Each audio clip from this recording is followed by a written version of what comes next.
Sugar ఉన్న వాళ్ళకు లైంగిక కోరికలు పెరగాలంటే ఫస్ట్ ఫుడ్ కన్నా ముఖ్యమైనది exercise. Second thing is diabetes స్పెషలిస్టులు వాళ్ళు కొన్ని ఫుడ్స్ అవాయిడ్ చేయమని చెప్తారు. For example direct sweets, sugar, బెల్లం, తర్వాత తీయగా ఉండే పళ్ళు, ఇవన్నీ వద్దని చెప్తారు. కనుక షుగర్ డాక్టర్ గారు చెప్పినటువంటి మెనూ తినాలి, అలాగే ఉండాలి. బట్ ఎక్సర్సైజ్ చేయాలి. ఎక్సర్సైజ్ చేయడం వల్ల రక్తనాళాలలోకి రక్తం రావడం అనేది పెరుగుతుంది, అవి పూడుకుపోకుండా ఉంటాయి. కనుక తిండి మీద కాన్సన్ట్రేషన్ కన్నా కూడా శ్రమ మీద కాన్సన్ట్రేషన్, ఎక్సర్సైజ్ మీద కాన్సన్ట్రేషన్ ఎక్కువ పెట్టాలి. ముఖ్యంగా దానిమ్మ పళ్ళు చాలా మంచివి. దానిమ్మ పళ్ళ వల్ల టెస్టోస్టెరాన్ అనే హార్మోన్కు కావాల్సినటువంటి కెమికల్స్ బాడీలో ప్రొడ్యూస్ అవుతాయి. సో దానిమ్మ పళ్ళు తినచ్చు. మిగతాయి కూడా చాలా వరకు పళ్ళల్లో ఫ్రక్టోజ్ అనేటువంటి ఒక షుగర్ ఉంటుంది. కనుక పళ్ళు కాకుండా కాయలుగా తినాలి. ఫర్ ఎగ్జాంపుల్ పపాయ ఉన్నదనుకోండి, పపాయ పండు కాకుండా పపాయ కాయ తినాలి. జామ పండు కాకుండా జామ కాయ తినాలి.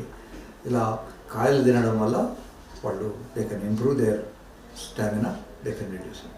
ముఖ్యంగా నేను ఇందాక చెప్పినట్టు స్టామినా కోసమని any aerobic exercise, running, jumping, swimming ఏదో ఒకటి చేయడం నేర్చుకోవాలి. మొదటి రోజే 20 నిమిషాలు చేయొద్దు. మొదటి రోజు 60 నిమిషమో 1 నిమిషమో వాళ్ళ శక్తి ఉన్నంతసేపు చేసి తర్వాత గ్రాడ్యువల్గా 1 or 2 months లోపల they should reach the goal.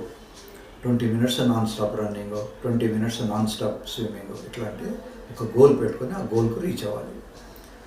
So diabetes ఉన్న వాళ్ళకు ముఖ్యంగా రోజు కాళ్ళు కడుక్కోవాలి, పడుకునే ముందు చూసుకోవాలి కాళ్ళకి ఏమైనా ఇంజరీస్ అయినవి అని.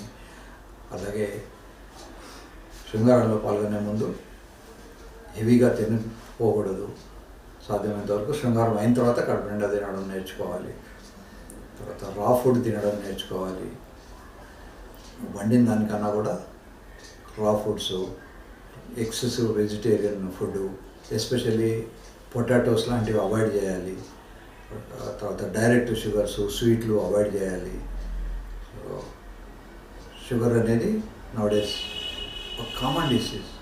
ప్రతి ఇంట్లోనూ కనీసం ఒక వ్యక్తి అయినా షుగర్తో బాధపడుతున్న వాళ్ళు ఉన్నారు. కనుక షుగర్ వచ్చిందని మానసికంగా కుంగిపోవాల్సిన అవసరం లేదు. మనం we should know how to live with the devil. We know that it is devil. Once you know that it is a devil, you can live with it with your comfort.